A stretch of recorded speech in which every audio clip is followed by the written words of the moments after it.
Welcome back to Podsauce, guys, your podcast discovery show.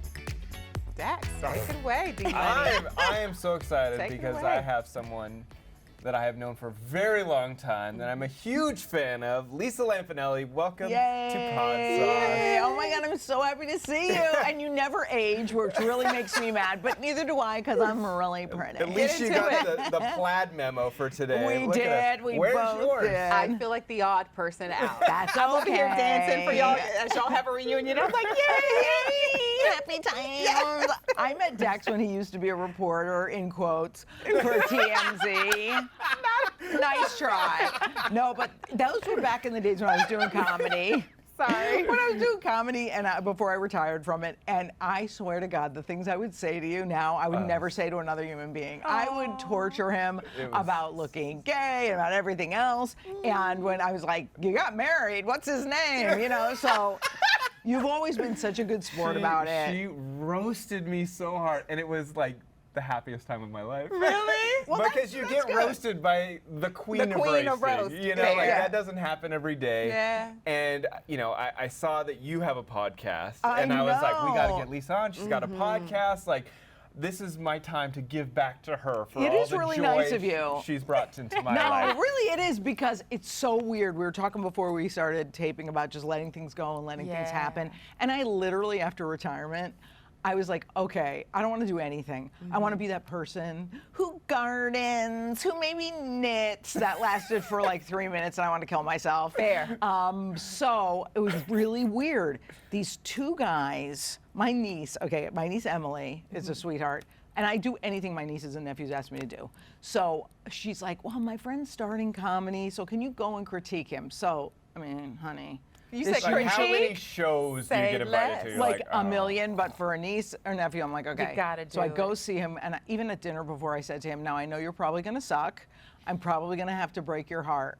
And then I watched him, I was like, oh my God, there's like something funny about him. Yeah. So I started hanging with him a little bit, met another And one of is his this friends. Bo or Nick? This is Sorry. Bo McDowell. Okay. And then I met his friend Nick, and what was wild was I'm like, oh my God, the conversations you guys have between you as two straight guys, millennials, are so deep and like meaningful about big issues like acceptance and vulnerability and fear of success and stuff that only like I thought women talked about. Fair. I was like, oh, this is a podcast. And of course, then if you're me, you shoehorn yourself in and you're like, This well, is a I think podcast you're that I smart. should be in. And then Yes. you said, I am Beyonce.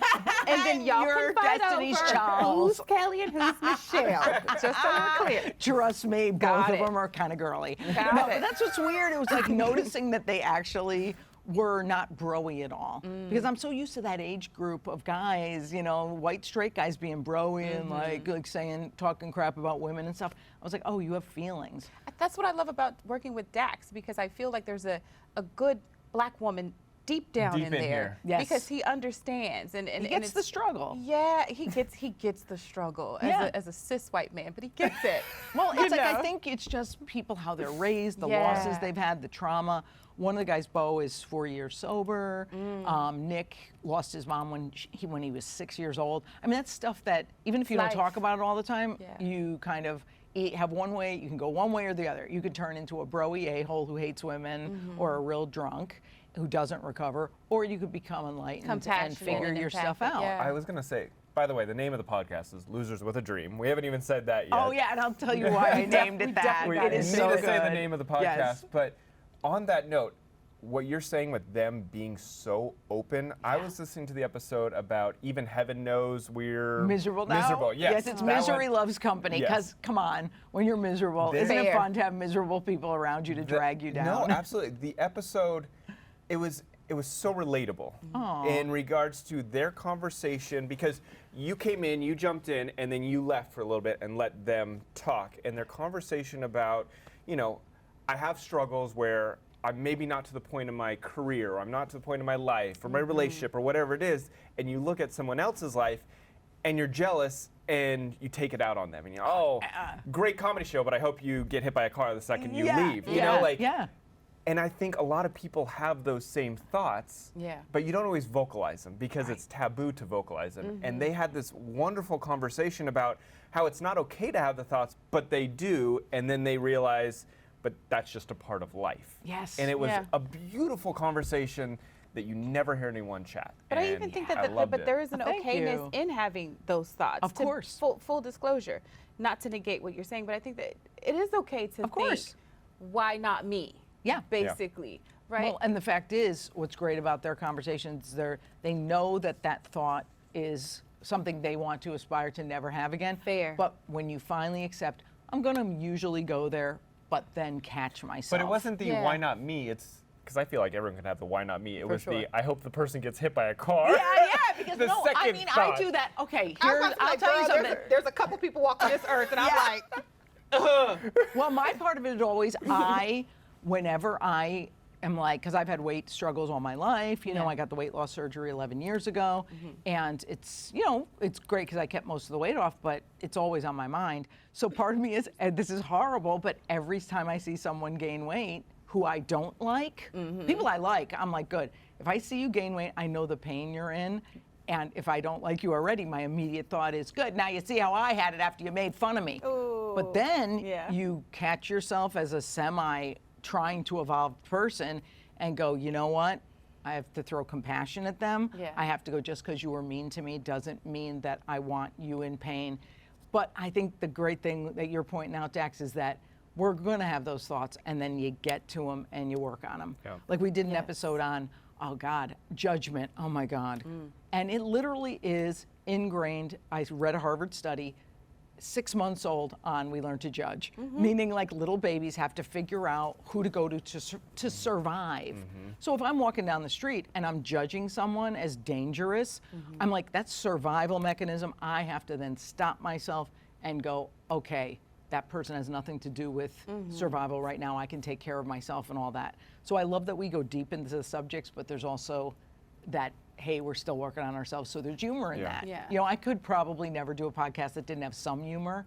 That's why I kind of love to poke fun at them a little bit and Oh roast no, them a little you bit. roast them a bunch. I kind of and- go in kind of hard. And that, honestly, if you guys are Lisa comedy fans, this podcast fills that void of you not being on Right, stage. right, thank but you. giving us that comedy and roasting Nick and Bo, and I loved that. That Yeah. part makes me want to keep coming back because it's just so funny to hear you rag on them and Yeah, put them in their place. Trust me, everything they've felt, I've felt in it's the my human youth, experience. you know? Yeah, It it's is. the human experience, and it is relatable. And when you add humor to it, it Right. makes it more palatable to hear that people that you love and admire may have some thoughts that are like a little dark and a little deep.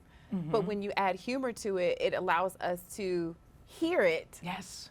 and then connect and resonate with it. But like you said, as long as we don't stay there and we find our way to evolve past that, Yeah. that's the beauty. And I think that that's what I love about your podcast. Thank you, because it's like the constant working on yourself. Yes. Like I told them, I said, if we do 500 episodes of this, I don't even care, because I'm so I'm so not attached to outcomes anymore, because that Yeah. never works. Yes.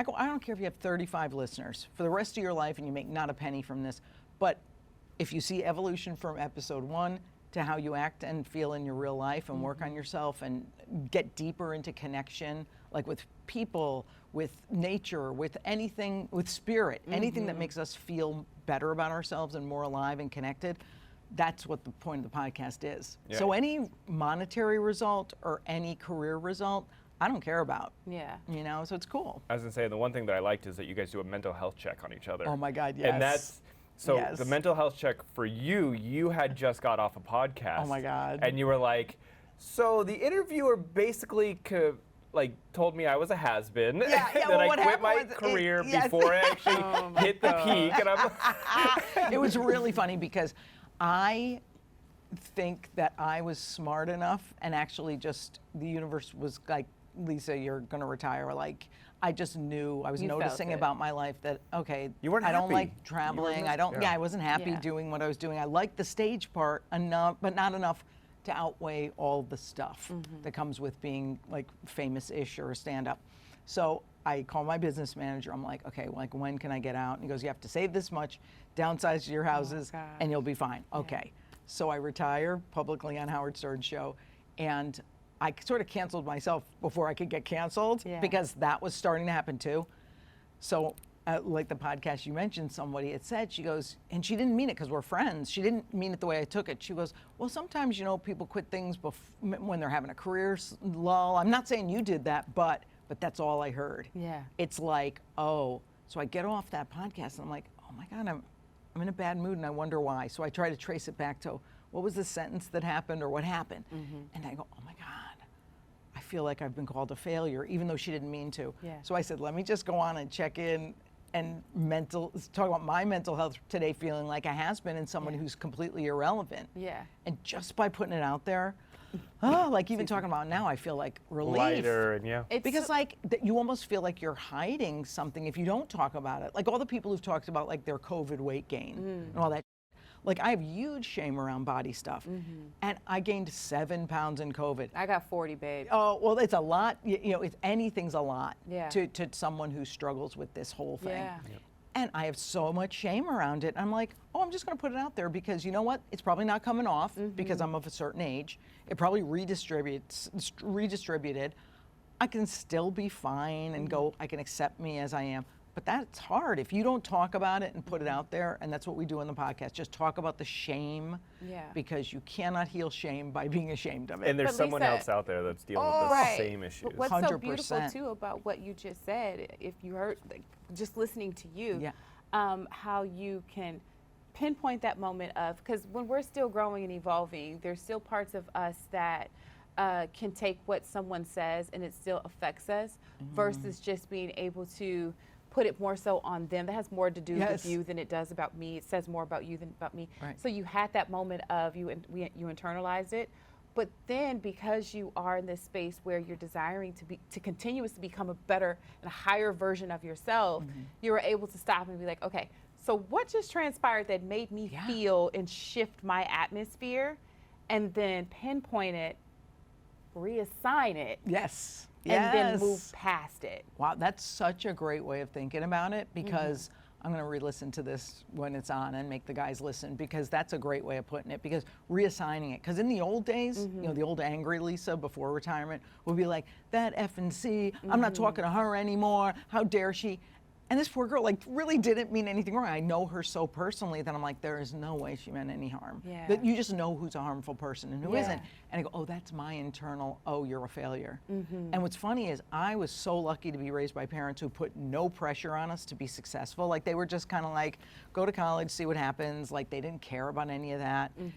I'm like, oh, where does that pressure come from? It's all that stuff that I picked up along the way about, you have to stay at the top, you have to be a success forever. And you're a woman, you're in a comedy space that, during that time is predominantly ran by men. Yeah, it was crazy. Heavily ran by men. Yeah. You weren't allowed to exist in those spaces in your most authentic self, opposite these dudes. So I could totally see where some of those, Yeah. It was funny being in comedy back then, because honest to God, I at first didn't think, I didn't admit till last year it was harder to be a woman in comedy, because I was always like, oh, I did great.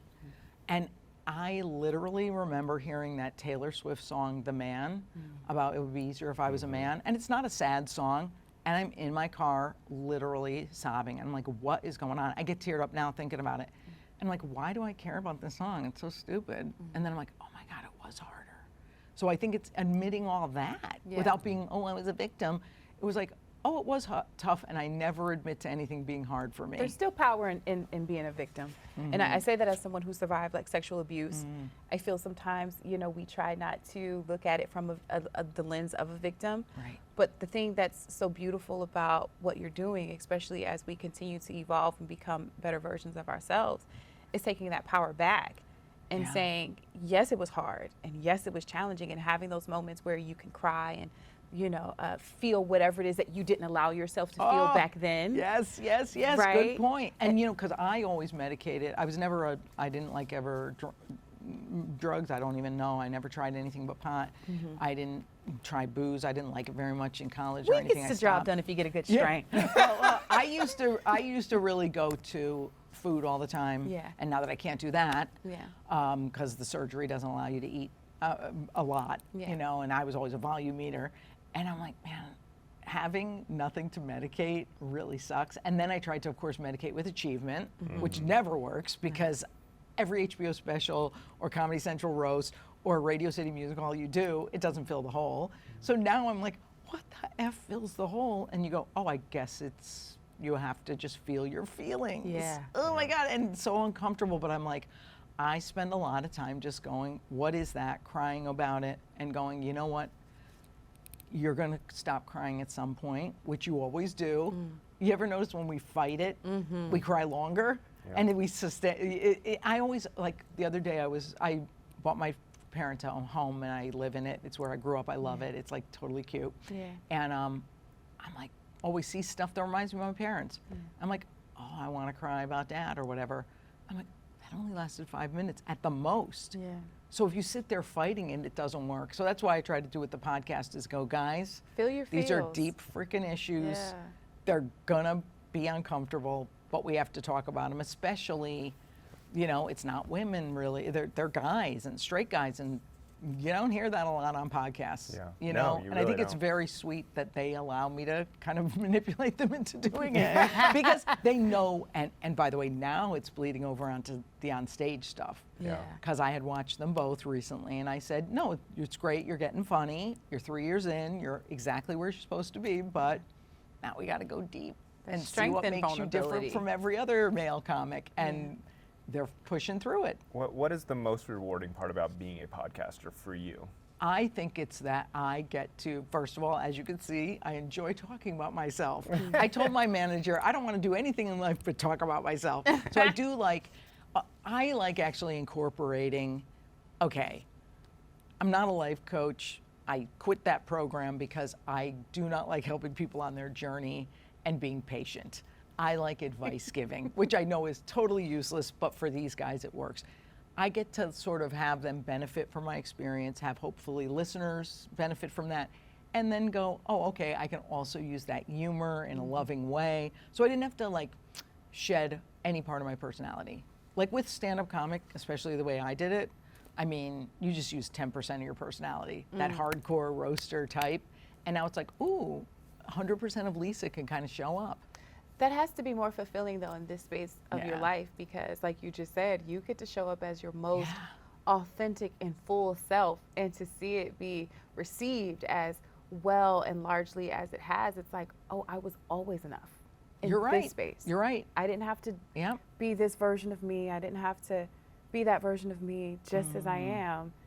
It's more than enough. Right. I always, you know, I wonder all the time, wow, I wonder if I started comedy in this day and age, would I have been able to bring all this to the table? Because a lot of comics now can talk about food issues. Yeah. They can talk, like Hannah Gadsby's specials were so deep and there was more storytelling. And I was like, oh, maybe, but that's not the reality. I didn't start now. But hey, who knows if I get Bernie Madoff and my money all disappears and I have to make a comeback when I'm 80, I was just about maybe to I'll say, have to come back and be a badass who talks about their real stuff. But I was about to say, is there a world where, mainly because what I see over you right now is just so much joy and peace and contentment. Aw. I didn't know that version of you, but I see this version of you. Is there a space where this version of you will show up on the stage, and you know, I you mean, feel like you can do stand up in this space? If I had to place a bet, I'd probably say no, only because it just was too much of a lifestyle thing for me. Okay. It was too It was hard. more the lifestyle than the rhetoric. Yeah, but hey, who never say I'm never? telling you, Who knows? listen to her podcast because you get You get those the Lisa. You get the glimpses of glimpses Lisa of Lisa. Yeah. that, you know, she may not be on stage, she's behind a microphone Yeah. this time, but you get it. You're laughing throughout this podcast because, you know, she's making her life relatable and funny at the same time, Thank and you. roasting her co-hosts. Well, that's true. And you know, well the roast format I love, and that's a real shame that that's not something, you know, that really exists anymore out there. It doesn't seem like they're doing much of that anymore, except Yeah. in private. But I did do a show which is the closest to what you're talking about recently, which I did it was kind of a storytelling show, but it was more of an interview, and I had all these really fun stories that were really deep though.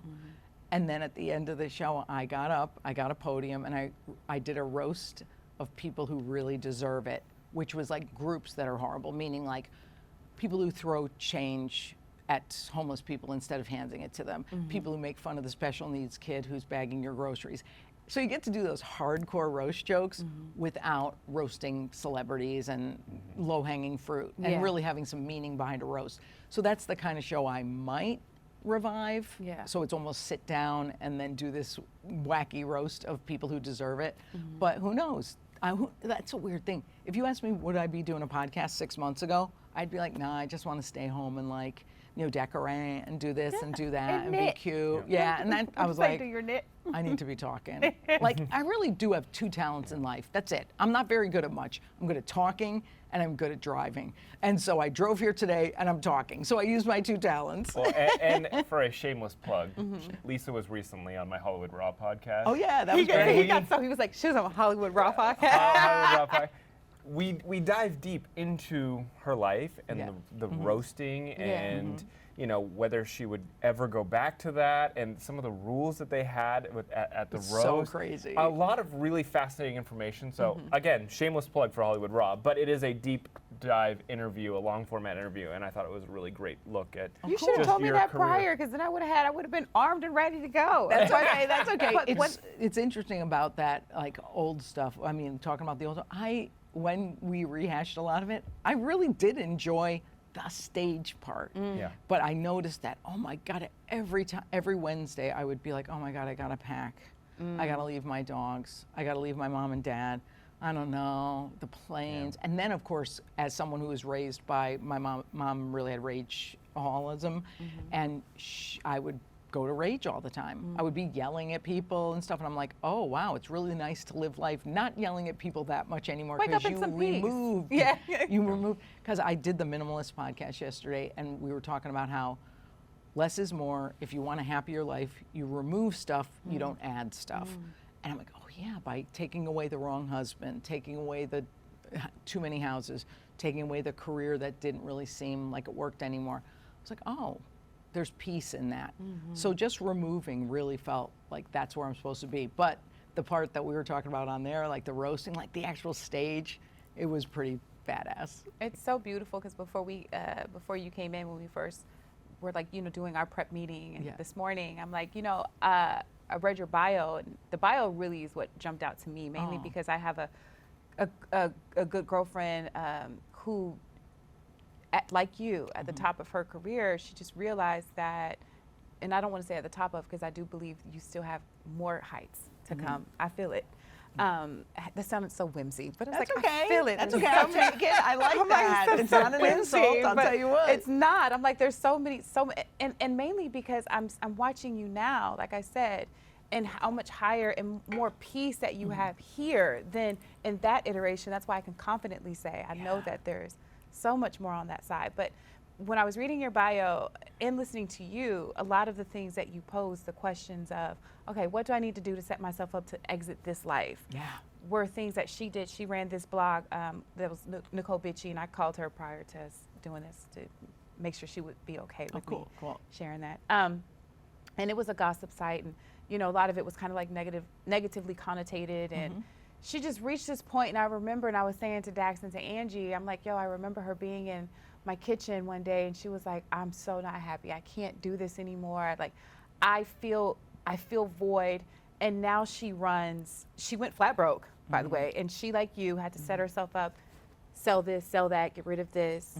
And now she runs one of the biggest women's lifestyle, sites out there. She Wow. has this multivitamin called Happy Flow, that's wildly successful. What was that moment for you? I say all that to say, what was that moment for you when you woke up that morning and you realized, I am willing to, and I will be up for losing it all, Right. just to step away from this? Right. Well, I was lucky enough to be raised by parents who were Depression era. Okay. So they taught us from like age 20. When you got out of college, you just start saving money. So I was lucky and smart enough to have a business manager who was like socking it away, making me do it. And I'm good at that. You should see, like, my stuff does not cost a lot of money. Like, I love a rainbow shop. I love a Target. My girl. Like, come on. Give me some And, highs and I lows, used to honey. be like, when I was making huge money, I would be like balling all the time. I was staying at the Peninsula. I was buying all these bags and shoes and everything. Yeah. And I was like, clearly, obviously trying to fill the hole and trying to make myself happy through artificial means, which doesn't work. And I go, okay, So I had saved some money, like I said, and I just started noticing my life. The problem was when you get on autopilot of career and driven, you don't notice your life. You're just running from this to that and this to that, and you just don't breathe. And I think it was my father, when he got sick, I had time to take some time off and help take care of him. And I was like, oh, this makes me happier than that does. So it's just noticing. And no action was taken at that time. So then I started doing the road again after he passed, and I was like, oh, this isn't happy. Well, this is weird.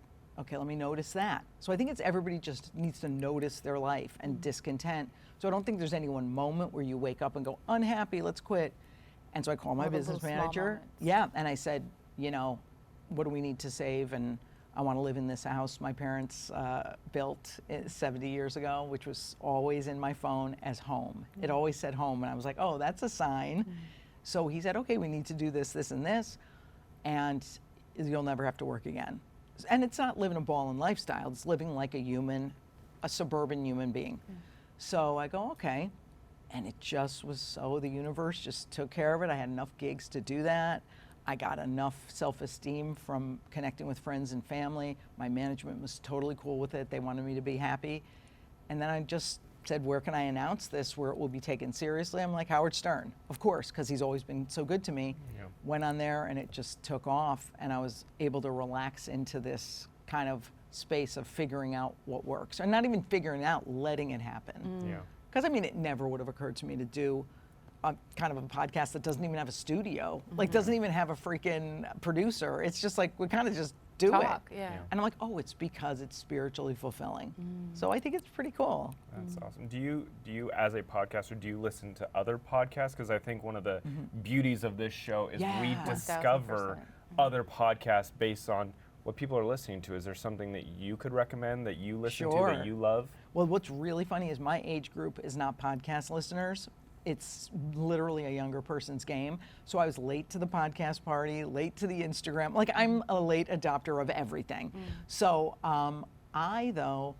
my niece, So you're listening as you to know, Serial right now? Yeah, right. All things true crime. Right. No, my niece, as you know, from she does, and that's why we drink. Yeah. So I was like, oh, maybe I'll listen to podcasts, see what that's all about. Yeah. And I had seen a Netflix special called The Minimalist, and I'm like, oh, these guys are really cool. It's about less is more, and it's about really finding more joy in life through less things, less people, less obligations, less busyness.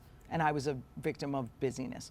So I started listening to them, and I was obsessed with it. And it's literally the only Patreon I have. I met with them yesterday, and I was like, guys, I actually pay $2 an episode to hear you, For all the exclusives. I know. So I love that. It's very spiritual. Yeah.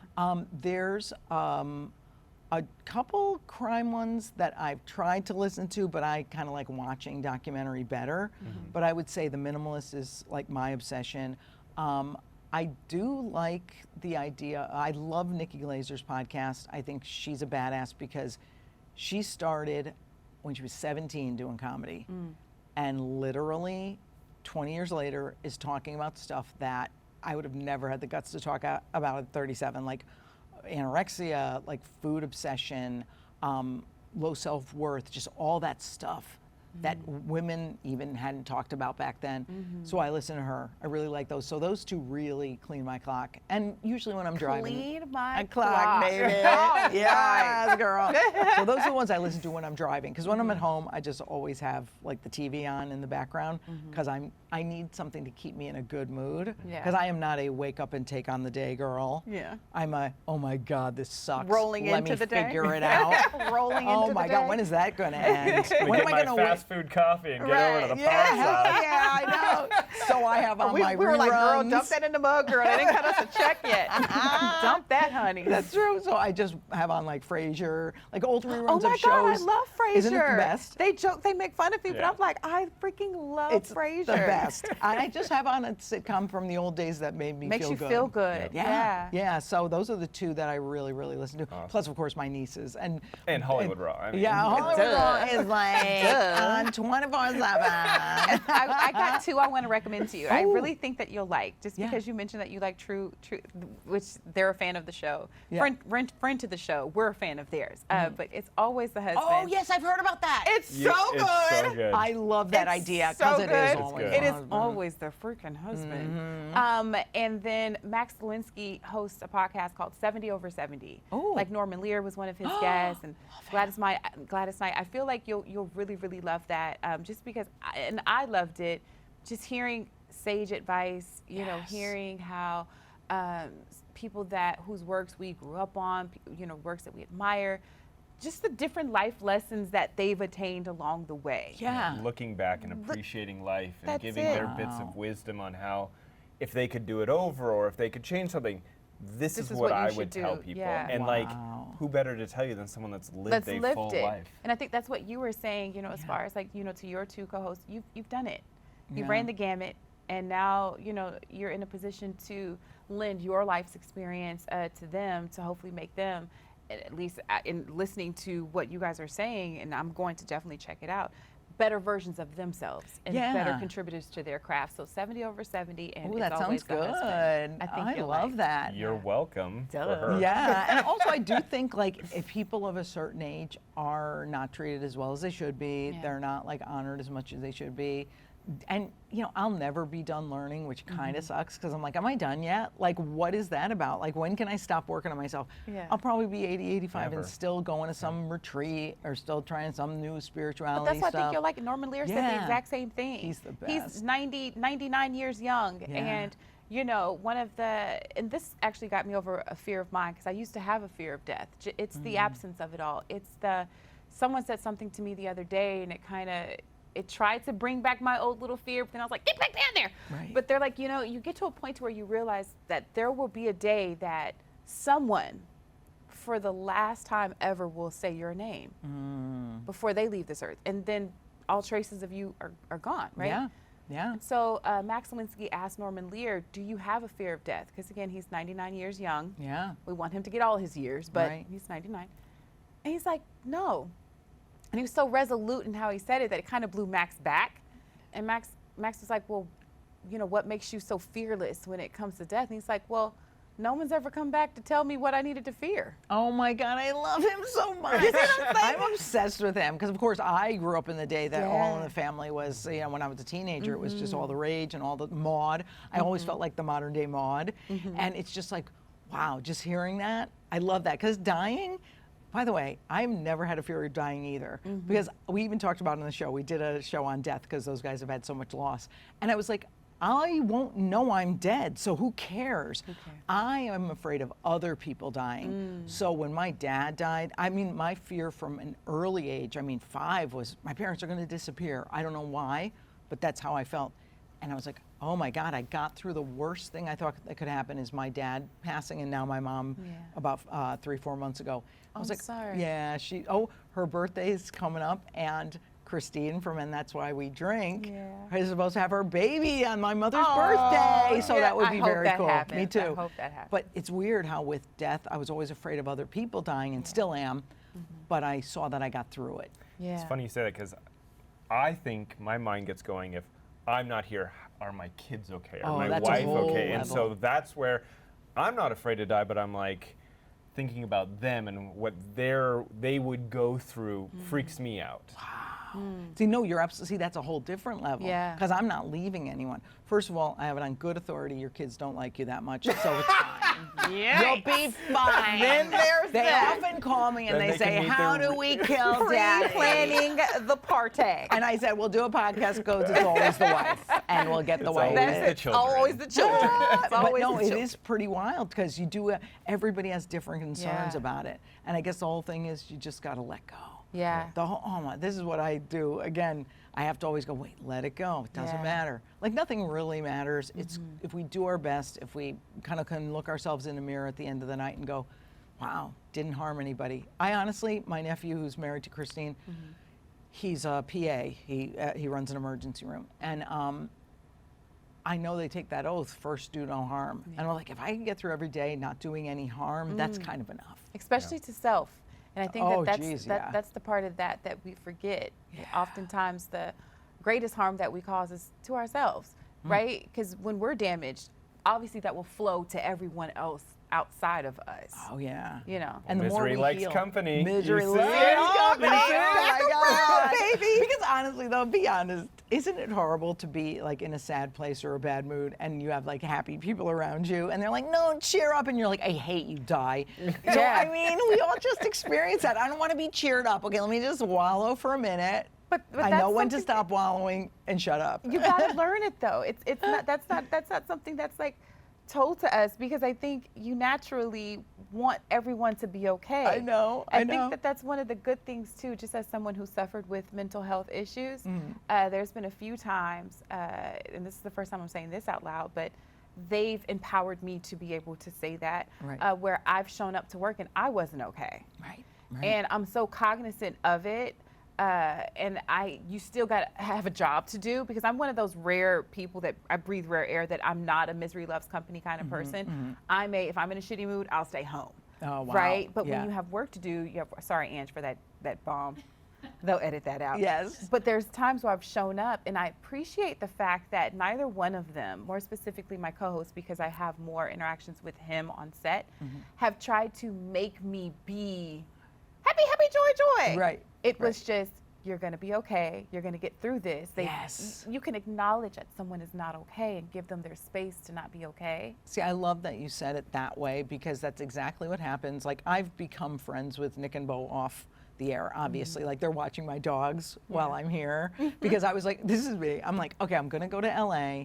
I'm going to promote your podcast, and I'm doing you this big favor. Everyone take a dog. One of you is watching Parker, and Yes. one's taking Peggy. Take a dog. And so I am always like, I love that they'll call sometimes. They'll be like, oh man, just a day where I wanted to scream, but I didn't. And I'm like, wow, just to get a call from someone who you thought you'd kind of have a working but casual relationship with, it's cute, and to go, oh my God, you're in my friends list on my phone.